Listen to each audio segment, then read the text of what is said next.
என் மேல் விழுந்த மழை துளியே, இத்தனை நாளாய் எங்கிருந்தாய்?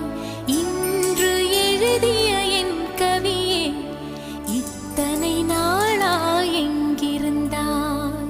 என்னை எழுப்பிய பூங்காற்றே, இத்தனை நாளாய் எங்கிருந்தாய்? என்னை மயக்கிய மெல்லிசையே, இத்தனை நாளாய் எங்கிருந்தாய்? உடம்பில் உறைகின்ற ஓருயிர் போல் உனக்குள் தானே நான் இருந்தேன். என் மேல் விழுந்த மழை துளியே, இத்தனை நாளாய் எங்கிருந்தாய்?